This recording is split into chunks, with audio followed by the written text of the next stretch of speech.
होती sir. Good afternoon, everyone. In last two lectures, we have seen a complex number, and in that we have seen a De Moivre's theorem, applications of De Moivre's theorems. That is the problems which are based on the De Moivre's theorem. Hope you liked that video. And now next we see the third lectures, which is having a topic roots of complex number. Now there are q and only q distinct values of cos theta plus I sin theta raised to the power 1 by q. Here q being an integer. Integers means it is in the form of 1, 2, 3 and so on.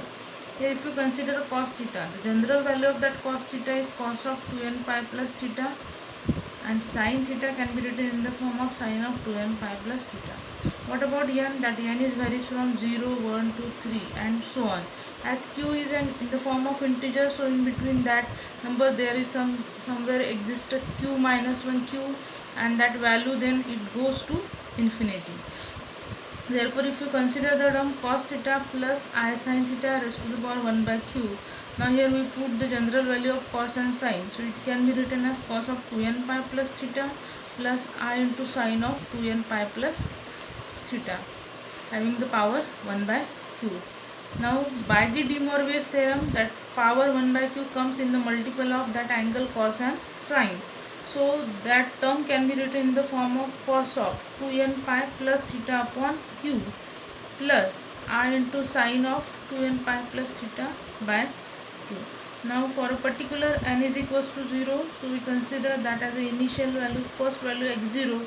When you put n is equals to 0 in that term, so here n become a 0, so that term become a 0, remaining theta, and in denominator q. Here is also that term becomes 0, there is remaining theta by q. So that term is in the form of cos theta by q plus I sin theta by q. We consider it as a x0 for n is equals to 0. Next we take n is equals to 1. When you put n is equals to 1 in that term, so here n is 1, so it becomes 2 pi plus theta by q. Here is also 2 pi plus theta by q. So in this way we get that term, that is a x1. Second, for n is equals to 2. When you put here n is equals to 2, so 2 into 2 it become a 4. 4 pi plus theta by q. Here is also 4 pi plus theta by q. So in this way we get that cos of 4 pi plus theta by q plus I into sin of 4 pi plus theta by q. If you continue in this way, and then after that we get a term n is equals to q minus 1. So that term become xq minus 1. When you put here n is equals to q minus 1, so it gives 2 into q minus 1 pi plus theta by q plus I into sin of 2 into q minus 1 pi plus theta by q. So that term is in this form. Next, for n is equals to q, if you replace that n by q, so here is 2q pi plus theta by q plus I into sin of 2q pi plus theta by q. Now that x cube cos of, if you separate the denominator here, so from that first term q get cancelled, and here is remaining 2 pi plus here is a theta by q plus I into sin of. Again if you separate the denominator for the second term, again q get cancelled for that first term, so here is a 2 pi plus here is a theta by q. Finally, as we know that cos of 2 pi plus theta by q, it can be written as cos of theta by q plus I sin of again a 2 pi plus theta by q can be written in the form of sin of theta by q. So that is the value of xq. Now if you see both the values, that is x0 and xq, if you compare both the values, we get the same values for xq as that of x0. So what we say, that the roots obtained for n is equals to q, that is xq, is similar as that of for n is equals to 0, that is x0. Similarly, we can obtain the roots for n is equals to q plus 1, q plus 2, q plus 3 and so on, and that roots will be similar as that of the x1, x2, x3 and so on. So what we say from that result, that there are only q distinct values of cos theta plus I sin theta raised to the power 1 by q, because after that q we get again the repeated value of that terms, and therefore there are only q distinct values of that cos theta plus I sin theta raised to the power 1 by q, and by using that result we can find the roots of any complex number. Now we see one problem on that roots of complex number. So we consider that problem. Problem is show that the continued product of values of 1 plus I raised to the power 1 by 5 is 1 plus I. Now we have to find first the values of that term 1 plus I raised to the power 1 by 5. As there is a power 1 by 5, so we can get the 5 distinct values of that term 1 plus I. And what we have to show that the continued product of that all the values, if you take the product of all the values of that term, that should be in the form of 1 plus I. So first we consider that term, that is 1 plus I. We take its polar form, as we know that it is in the form of complex number 1 plus I, so its polar form is r into cos theta plus I sin theta. And then as we have r is nothing but under root of real part square plus imaginary part square. If you consider here, real part is 1 and imaginary part is also 1. It is in the form of x plus iy. So x is a 1 and y is also 1. So x square plus y square, that is 1 square plus 1 square, that is nothing but a 1 again a 1. So it can be written as 1 plus 1, and that is equals to root 2. So in this way we get r is equals to root 2. Next we find a theta. Theta is equals to tan inverse of y by x. So here the y is 1 and x is also 1. So tan inverse of 1.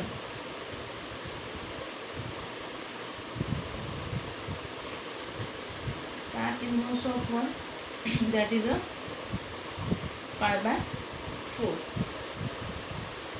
So here the value of that theta is pi by 4. So we put all that values here. So it can be written as 1 plus I is equals to, r is nothing but a root 2.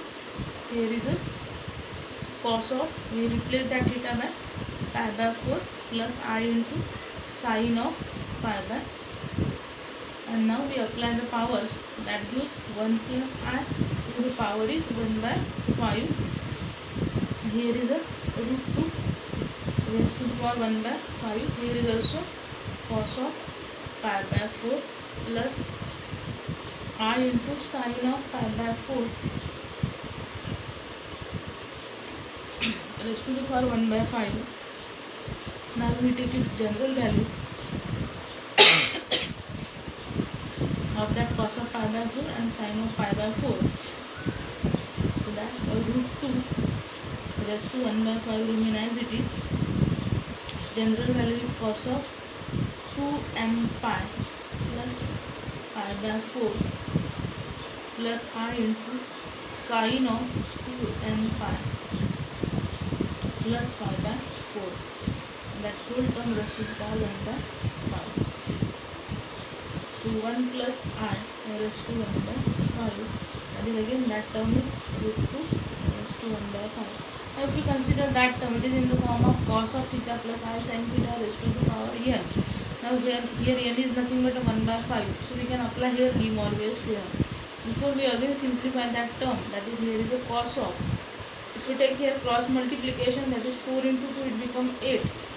So that is a 8n plus, if we taken from numerator pi common, so 8n plus 1 into pi by 4 plus I into, here is the sine of, again 4 into 2, 8n, again pi get a common from that, so 8n plus 1, and in denominator there is a 4, here is a pi, and having the power 1 by 5. So that is equals to, again that root 2 raised to 1 by 5 as it is. Here now we apply the De Moivre's theorem, so that power comes in the multiple of that angle of cos and sine. So it can be written as cos of 8n plus 1 into pi, as that comes in multiplication, so 1 by 5 into 4, so it becomes 5 into 4, that is a 20, plus I into sine of, here is that 8n plus 1 into n upon 4 into that 5, so again it is a 20. So by applying the De Moivre's theorem, we get that term. And here is a 1 plus I raised to the power 1 by 5. Now 1 by 1 we can put the values of n, as there is a power 1 by 5, so we get a 5 distinct values of that term. So initially we consider for n is equals to 0. Start from n is equals to 0 and first value or first root we consider x0. So when you put here n is equals to 0, so what we get? That root 2 raised to the power 1 by 5 remain as it is. So what changes happen here? That here is a cos of, when you put n is equals to 0, that term become a 0, and here is remaining a pi, and here is a 20. So cos of pi by 20 plus I into sine of pi by 20. That is the value of first root, it is a x0. Second root we consider for n is equals to 1. When you consider n is equals to 1, we get it as a x1. Here is again that root 2 raised to the power 1 by 5 remain as it is. What happened here when you put n is equals to 1? Here is a 8 into 1, that is 8. 8 plus 1, 9. 9 into pi, so it become a 9 pi by 20. So it can be written as cos of 9 pi by 20 plus I into sine of. Again here is n is equals to 1, so again that is a 9. Here is a pi, so that is a 9 pi by 20. So that is your x1. In this way we have to find up to x4, that is x0, x1. Then next is for n is equals to 2, so that is a x2. x2 is equals to that root 2 raised to 1 by 5 as it is. When you put here n is equals to 2, that is just 8 into 2, 16 plus 1, it is 17. 17 into pi, so it become a cos 17 pi by 20 plus I into sine of 17 pi by 20. So that is a x2. Now we have to find last two values, that is x3 and x4. So we see here how to get x3. x3 is equals to again that root 2 raised to 1 by 5 remain as it is. There is a cos of. Now as we have the term that is cos of 8n pi plus 1 by 20 pi plus I into sine of 8n plus 1 by 20 by pi. Now when you put n is equals to here, we put n is equals to 3. When you put n is equals to 3 in that value, so 8 into 3, 8 into 3 will become a 24. 24 plus 1, it is a 25. So 25 into pi by 20. So it can be written as 25 pi by 20 plus the sine angle is also the same, so I into sine of 25 pi by 20. Now next, for last root for n is equals to 4. So we have taken for n is equals to 3, n is equals to 4, we take it as a x4. Again that root 2 raised to the power 1 by 5 remain as it is. Here is cos of. Now cos of, again when you put here in that term n is equals to 4, so 8 into 4, 32 plus 1, that is a 33 into pi by 20. So here is a 33 pi by 20 plus I into sine of 33 pi by 20. So in this way we get all the roots, that is x1, x2. So values are of 1 plus I raised to the power 1 by 5 are x0, x1, x2, x3, x4. So in this way we get 5 distinct values. And now what we have to show? We have to show that the continued product of the values of that 1 plus I raised to the power 1 by 5 is 1 plus I. We have to show that it is a 1 plus I when you take the product of all the terms. And now we take the product, that is x0 into x1 into x2 into x3 into x4. and now we put all that values here. Now if you consider all these terms here, x0, x1, x2, x3, x4, we get that term root 2 raised to the power 1 by 5. That is a common term, and therefore for that 5 terms it comes 5 times. So we write here that is a root 2, that having a power 1 by 5, and that terms come 5 times, so it is a raised to the power again a 5. Now we write into, we take here the first term, that is x0, so it is a cos of pi by 20 plus I into sine of pi by 20. Then into second term x1. x1 is nothing but a cos of 9 pi by 20. So that is a cos of 9 pi by 20 plus I into sine of 9 pi by 20. Then the third term, that is a x2. x2 is a 17 cos of 17 pi by 20 plus I into sine of 17 pi by 20. So cos of 17 pi by 20 plus I into sine of 17 pi by 20. Then after that x3, as we already taken that term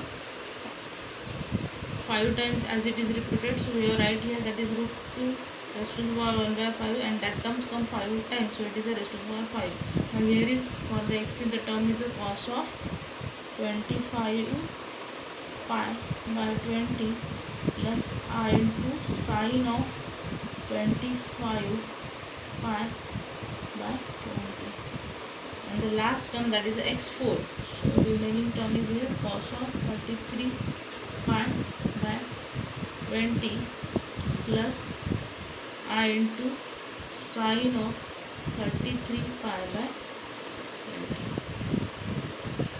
So in this way we take the product of that 5 terms.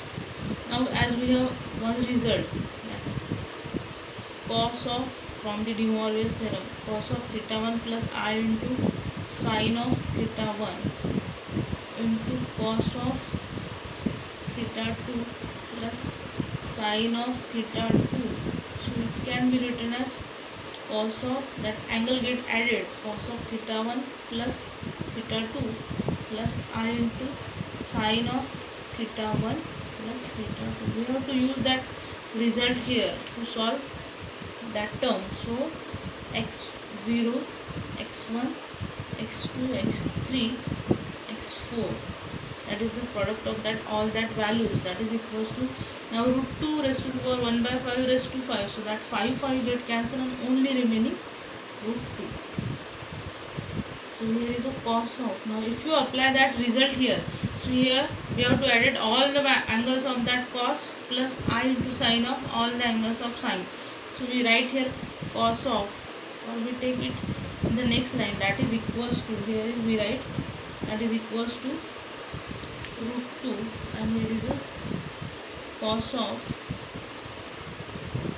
angle is, first is a pi by 20 plus 9 pi by 20 plus 17 pi by 20 plus 25 pi by 20 plus 33 pi by 20 plus I into, we take here the bracket because that root 2 is common to that both sine and cos, and here is again a sine, again the same angle we have to add here, pi by 20 plus 9 pi by 20 plus 70 pi by 20 plus 25 pi by 20 plus 33 pi by 20. So in this way we have simplified form of that product of the terms. Here we write that root 2 as it is, and here is the cos. We add all the angles of that cos. If you see the denominator in all that terms, the denominator term is common, that is a 20. So simply we have to add the numerator. That is, here is a pi plus 9 pi 10 pi 10 pi into 17, that is 27, and then 27 plus 25, that is a 52, and that 33, it is a 85. So the numerator addition, all the terms of that numerators, its addition is a 85 pi, as denominator is same for the each term, so it is a 85 pi by 20. So that is a cos angle plus I into sine of, again we get the same term here, and all the terms are common, so it is again 85 pi by 20. And here we again take a bracket because that root 2 is a common to both that sine as well as cos.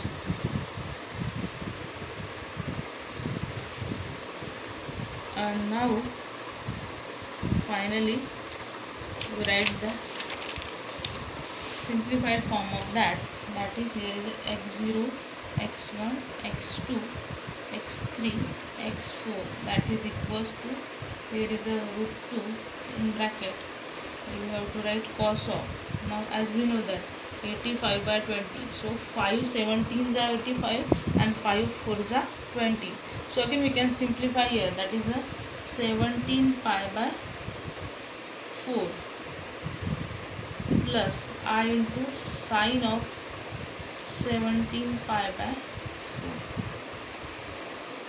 And if you calculate the values of that cos of 17 pi by 4, that is nothing but a 1 by root 2 plus I into again sine of 17 pi by 4 is nothing but a 1 by root 2. As that 1 by root 2, 1 by root 2 is a common term for the both, so we take a common that 1 by root 2, so here is a root 2, here is we take a 1 by root 2 common, and here is only remaining, here is a 1 plus here is I into 1, so simply I, and finally what happens, root 2 get cancelled, so in this way what we get the product, that is product of x0, x1, x2, x3, x4. These values, these are nothing but the values of that 1 plus I raised to the power 5, or we can say that the roots of that 1 plus I raised to the power 5, and their product is nothing but a 1 plus I. So in this way we have proved what we have proved, that is a continued product of values of 1 plus I raised to 1 by 5 is nothing but a 1 plus I. So I hope you have liked that video. If you like, then you can subscribe and share my videos with your other friends and students. Thank you very much.